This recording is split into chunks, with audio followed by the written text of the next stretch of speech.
Bismillahirrahmanirrahim. Bismillahirrahmanirrahim. Assalamualaikum warahmatullahi wabarakatuh. Alhamdulillah alladzi an'ama alaina bi ni'matil iman wal islam. Asyhadu an la ilaha illallah wa asyhadu anna Muhammadan abduhu wa rasuluh. Allahumma salli wa sallim wa barik ala nabiyyina Muhammadin wa ala alihi wa ashabihi wa man tabi'ahum bi ihsanin ila yaumiddin. Qala Allah ta'ala fi kitabil karim, a'udzu billahi minasy syaithanir rajim. Bismillahirrahmanirrahim.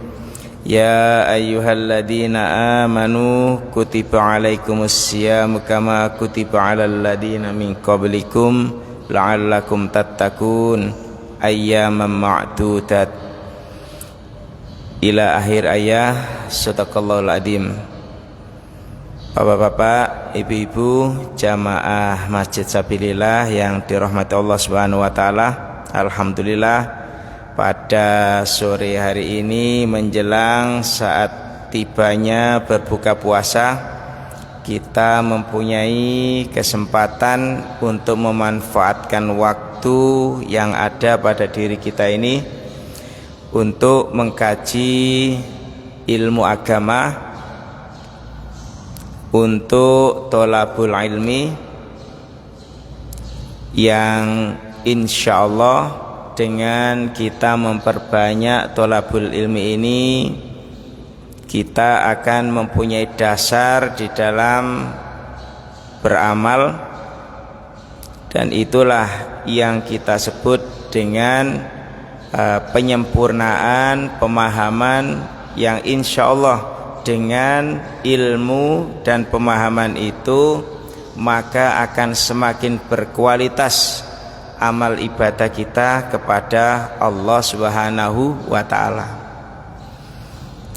Saya yakin ketika kita mempunyai dasar dan ilmu di dalam kita mengamalkan satu ibadah, maka nilainya akan sangat berbeda dengan orang-orang yang beramal tanpa didasari dengan dalil maupun ilmu pemahaman yang benar.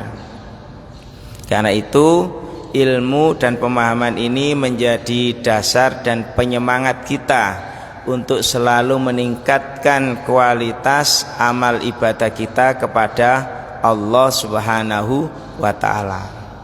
Maka hukumnya wajib bagi seseorang sebelum beramal dia harus tahu ilmunya. Nah, pada kajian kesempatan ini alhamdulillah ini bisa kita awali ya dengan kajian dari kitab yang sederhana, kecil, tapi isinya insyaallah ini mencakup dari hal-hal yang terkait dengan syariat Islam. Kitab ini bernama Safinatun Najah. Safinatun Najah. Safinatun itu perahu atau bahtera. An-Najah itu artinya kesuksesan, keselamatan atau keberhasilan. Dari kitab ini judulnya adalah Matanus Safinatun Najah. Dari matan, namanya juga matan. Matan itu isi.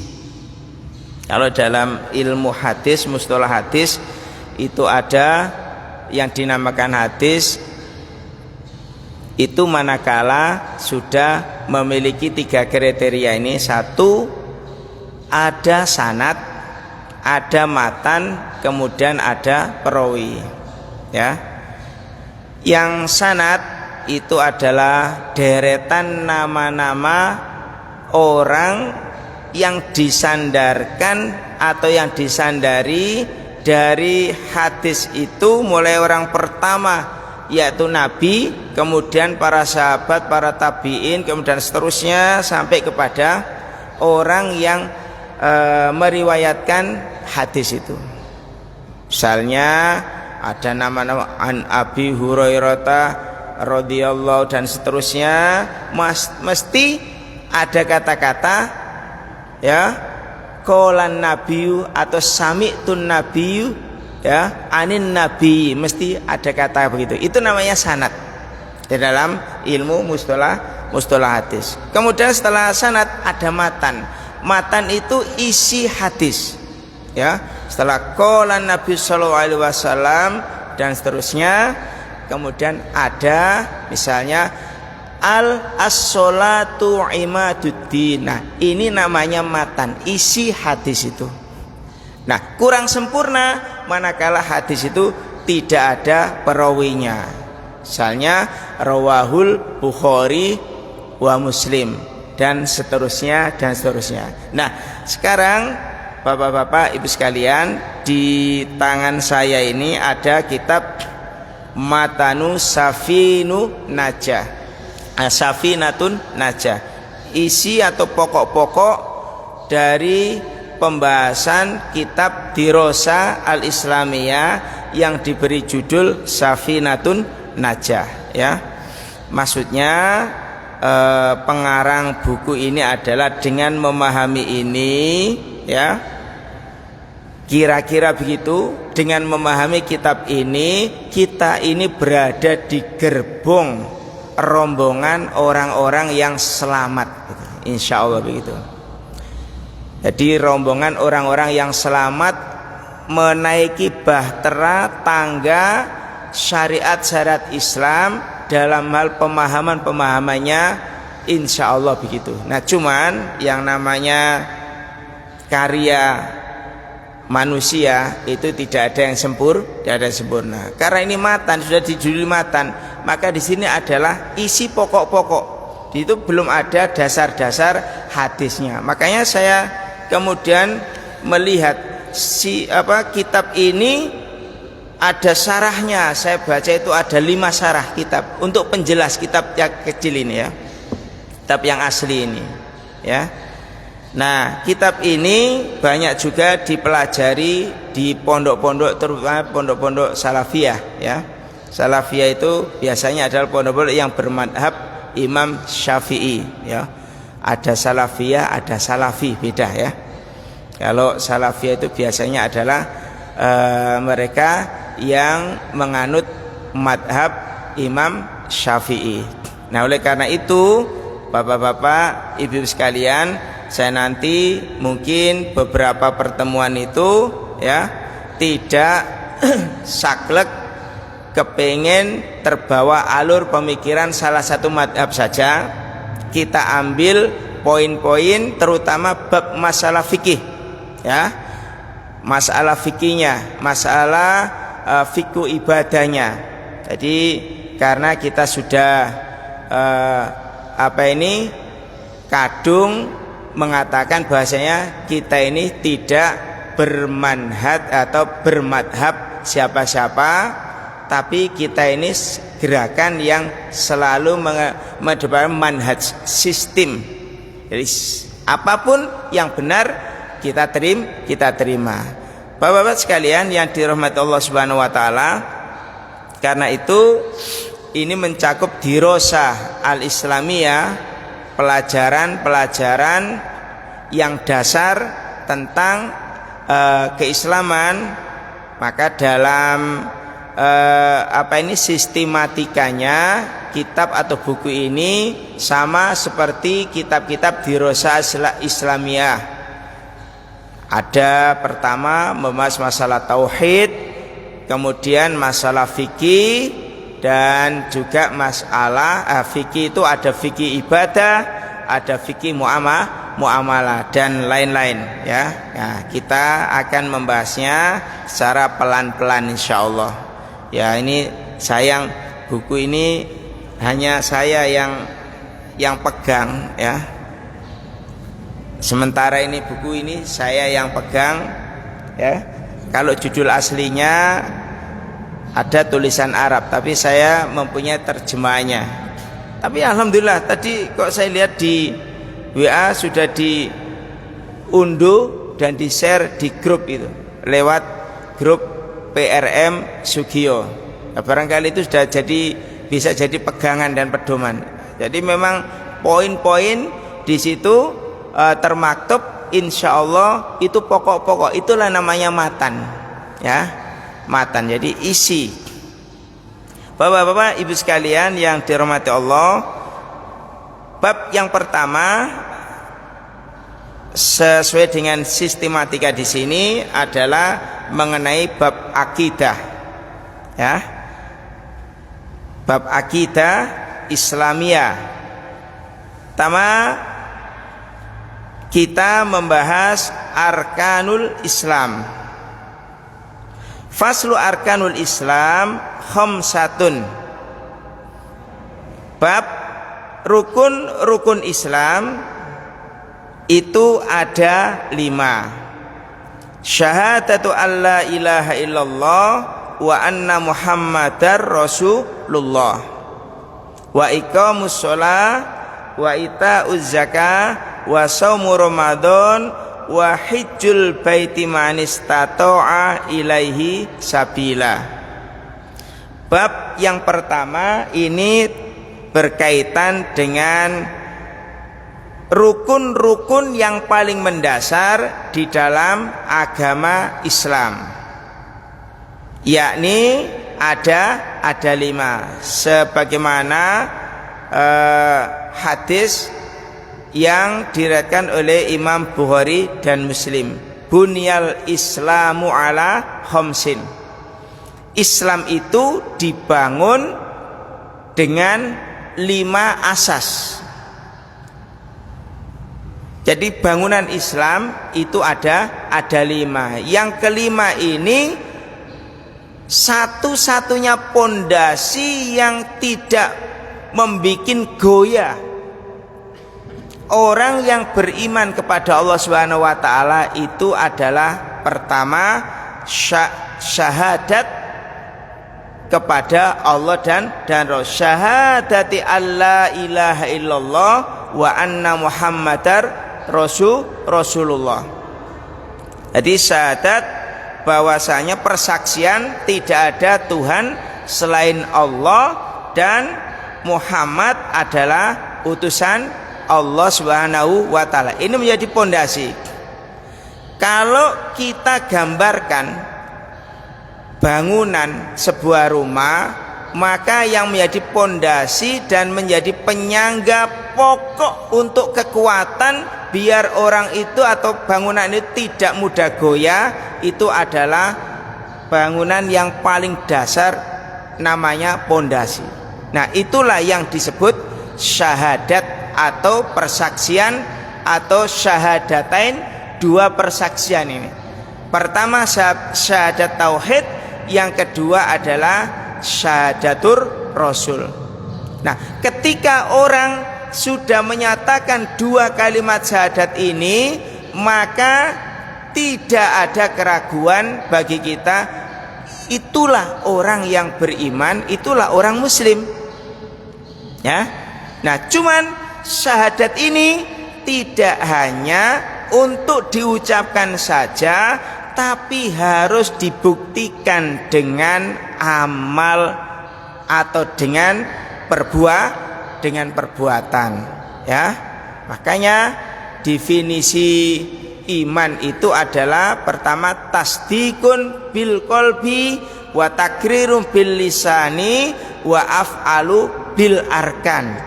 Tidak boleh kita mengamalkan 3 unsur ini terpisah-pisah.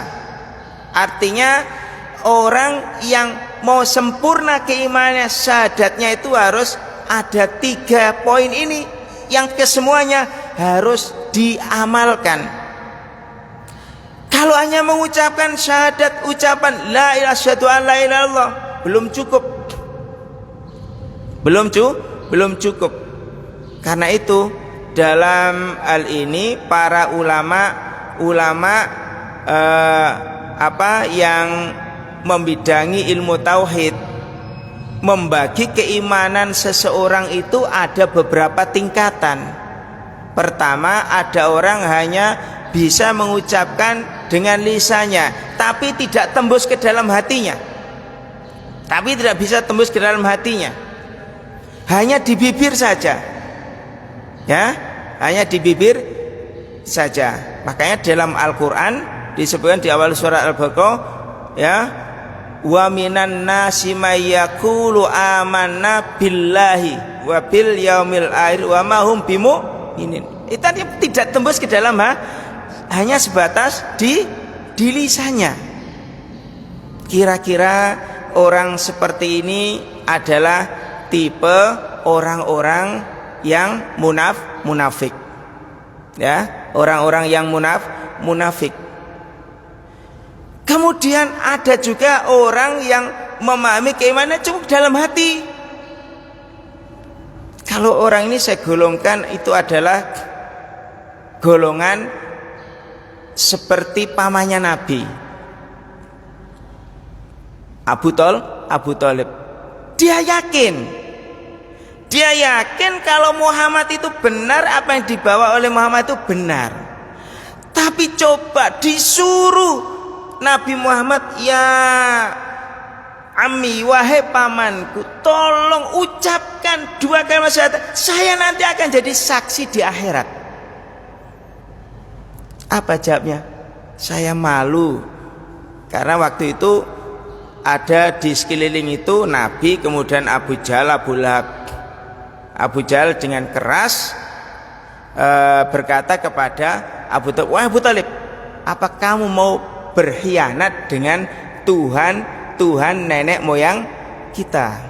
Kemudian Abu Thalib ini sampai tutup usia tidak sanggup mengucapkan lafaz la ilaha illallah Muhammad sebagai bentuk kalau nanti Nabi itu akan menyaksikan di akhirat, sebagai saksi di akhirat atas keimanan pamannya ini. Makanya jadi ada orang beriman itu cuma dengan mulutnya tapi tidak tembus dalam hati.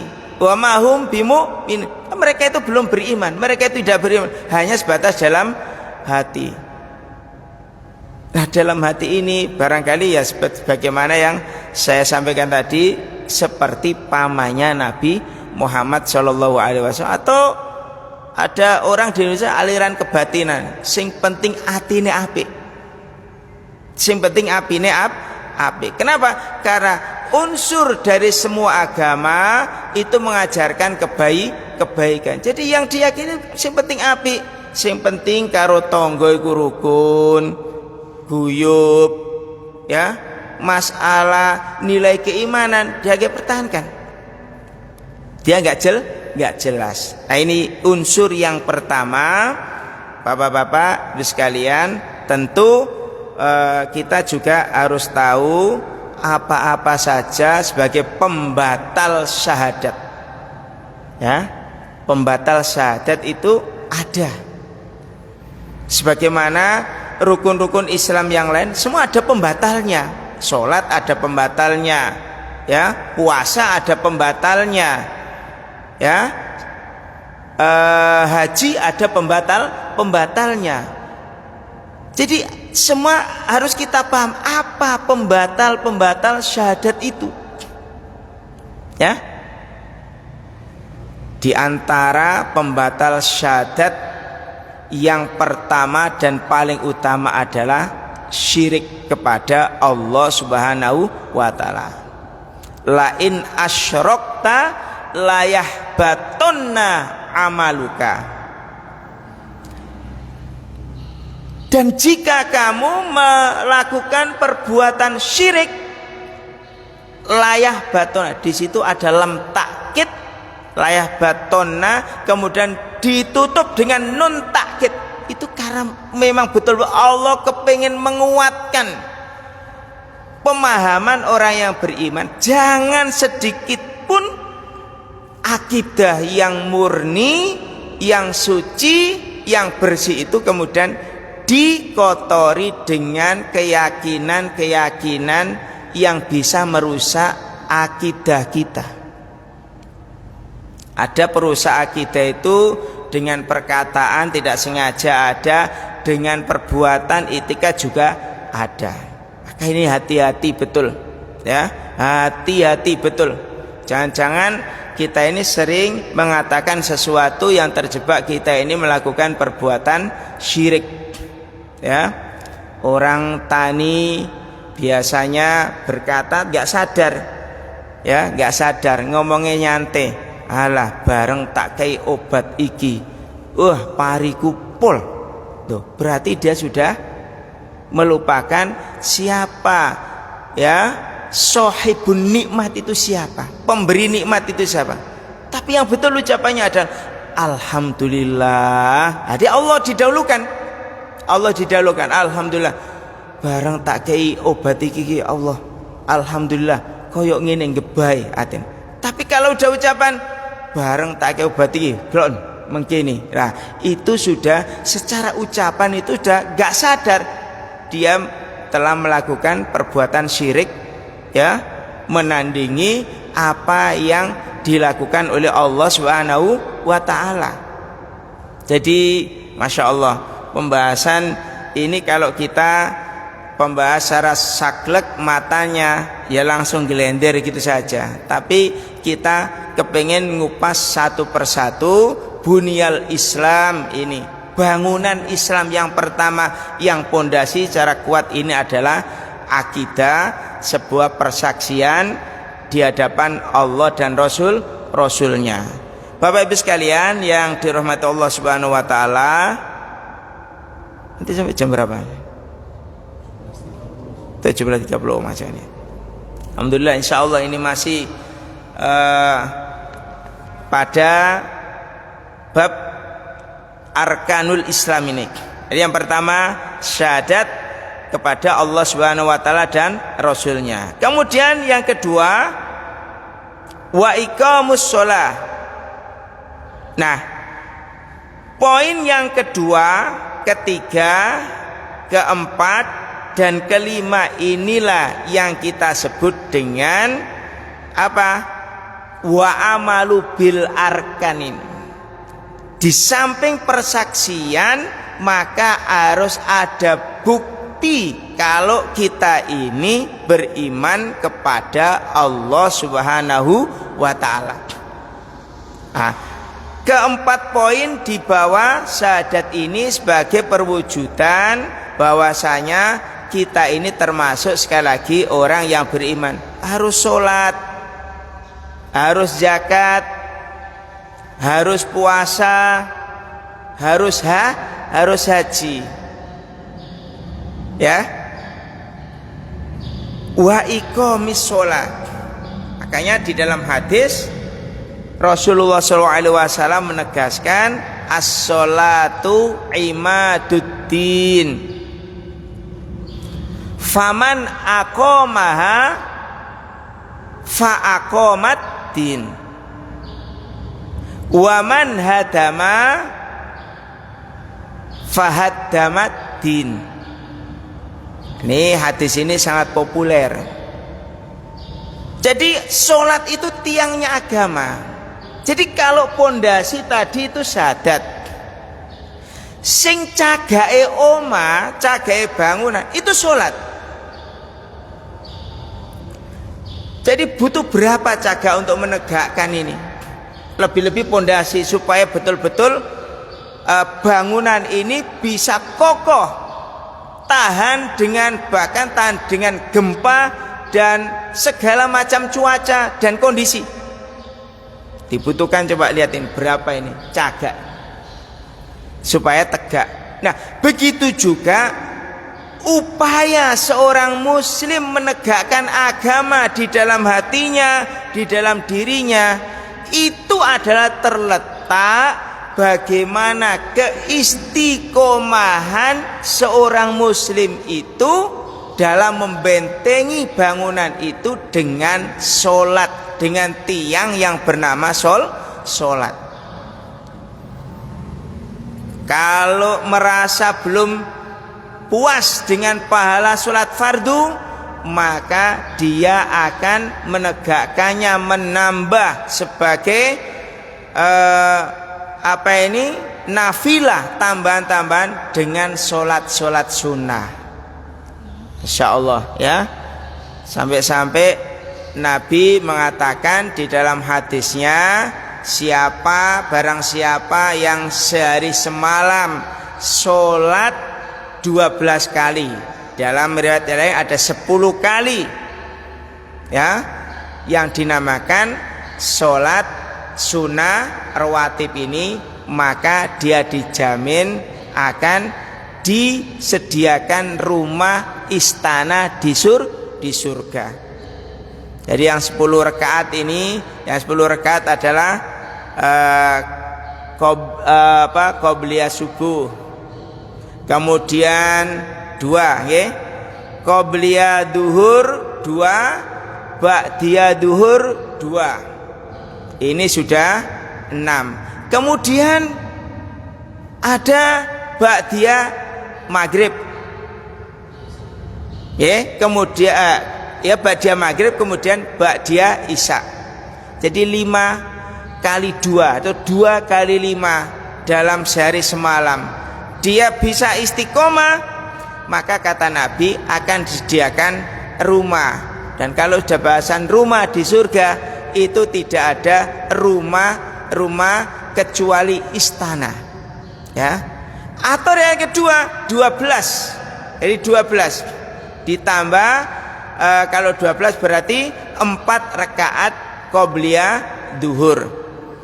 Jadi kalau orang yang kepengen mencari tambahan amalan sunnah berupa nafilah, amalan nafilah disebut dengan nafilah, ini bisa dilakukan sebagai tambahan untuk memperkokoh tembok atau pondasi atau dinding rumah di dalam hatinya ini, keislaman di dalam hatinya. Ini sholat.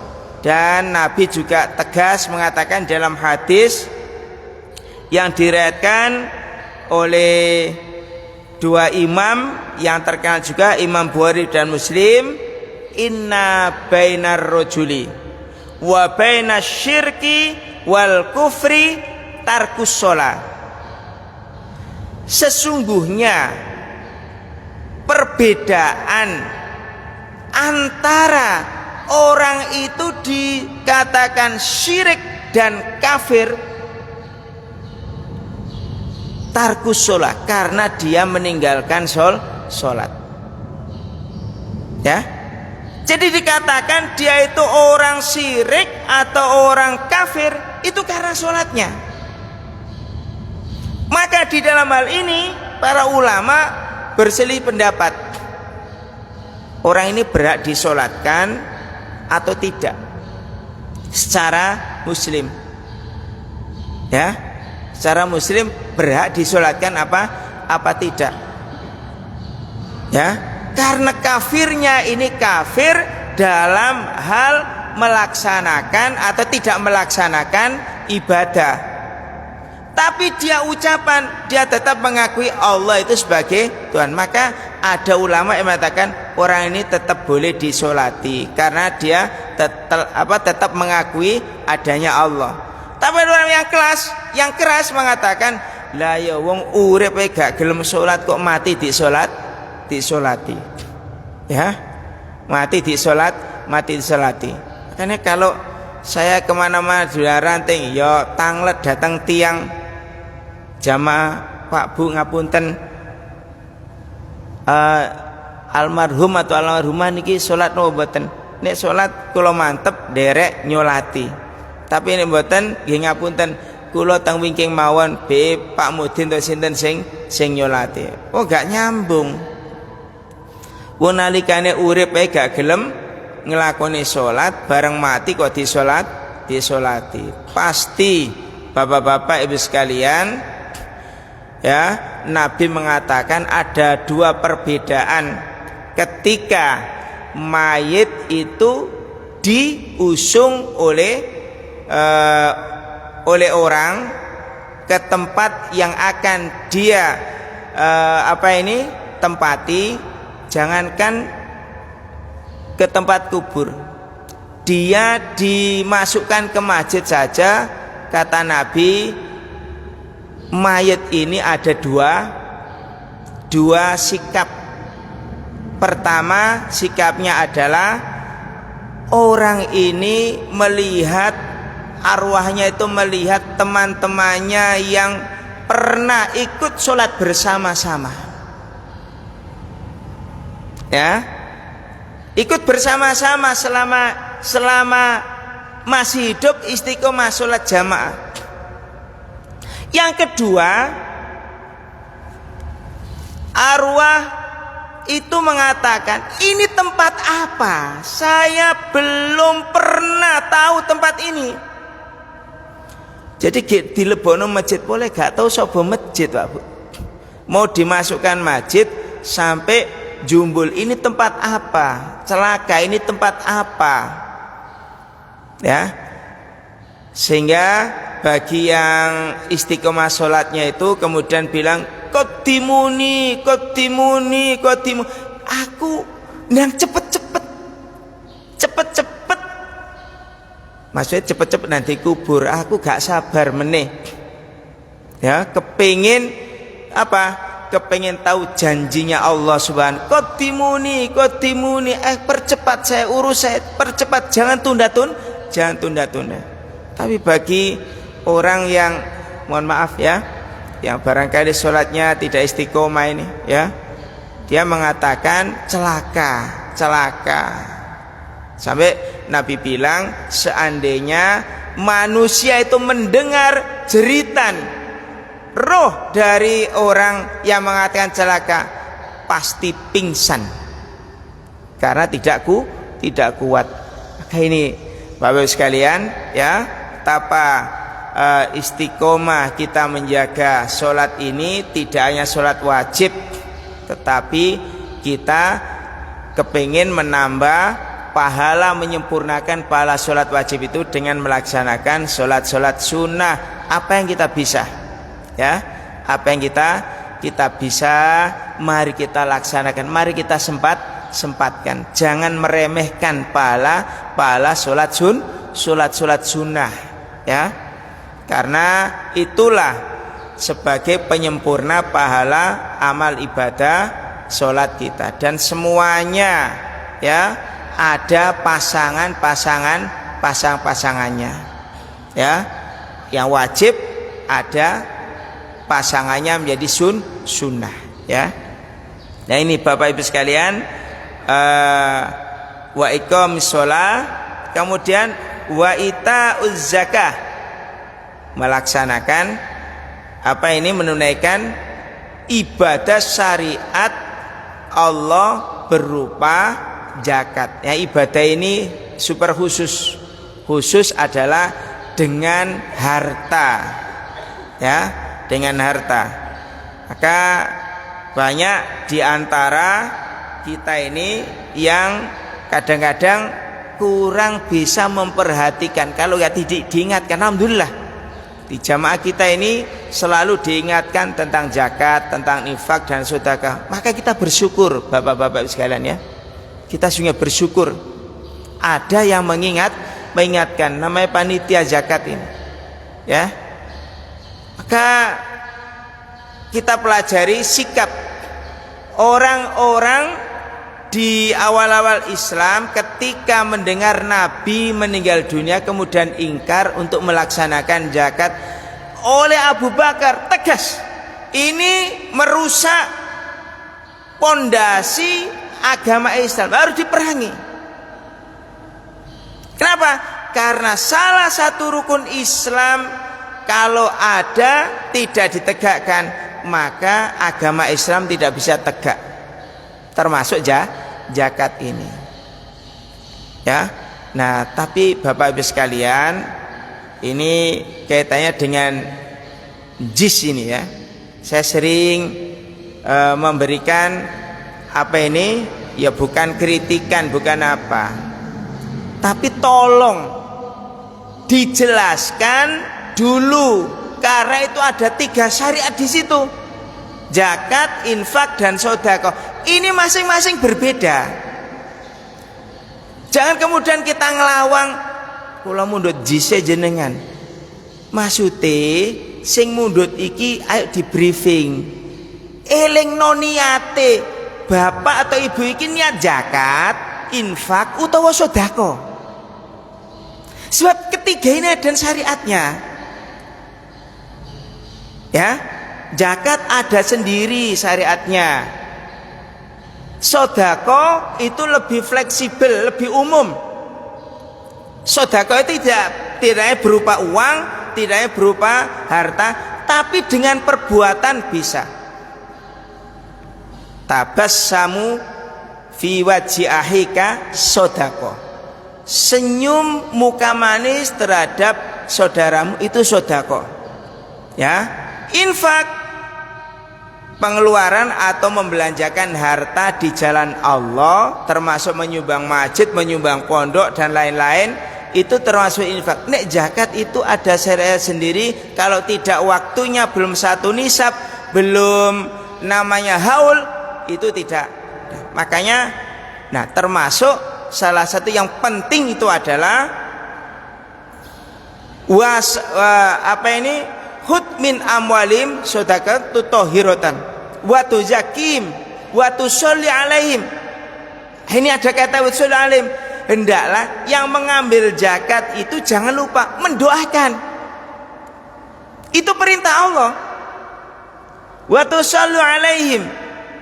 Secara secara batin kata Allah wasallu alaihim wa inna sholataka sakana lahum.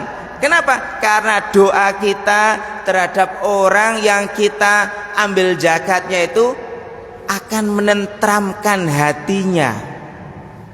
Jazakumullah khairan Bapak, mudah-mudahan tambah barokah. Kira-kira tentrem napa boten mirengaken ngeten? Wah, tentrem saestu.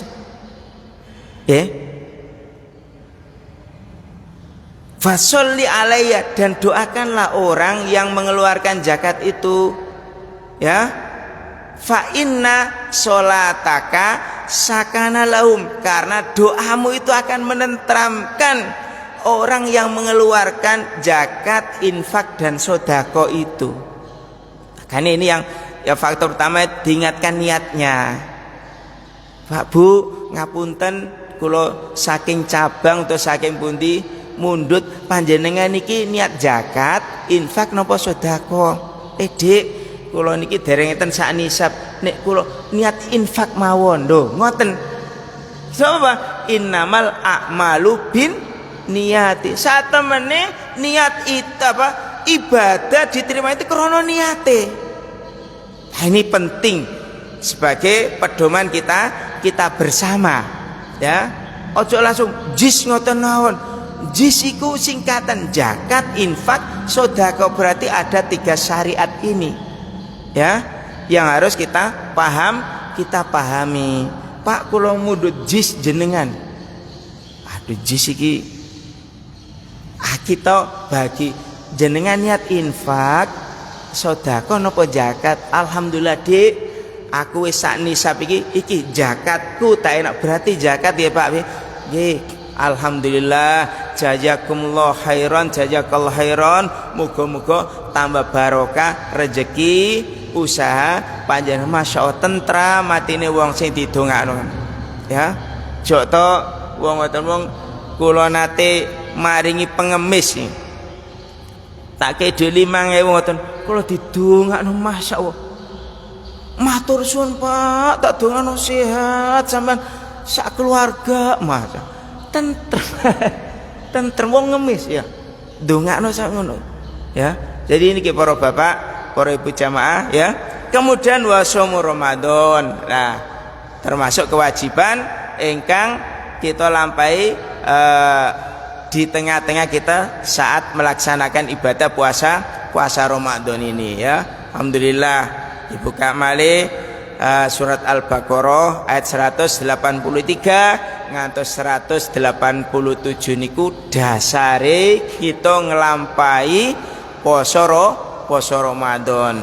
Ingkang terakhir dasar kita arkanul Islam adalah wahijjul baiti manistato'a ilaihi sabila, ngelampai menunaikan ibadah haji ya manistato'a ilaihi sabila kangge tiang Islam sing sampun sanggup utawa mampu mengadakan perjalanan ke Baitullah. Jadi manistato'a ini kemudian ditafsiri oleh para ulama ya, istato'a ya kemampuan di dalam materi, maksudnya sangu dhewekne budal menyang Mekah ya, lan sangune keluarga sing ditinggalake,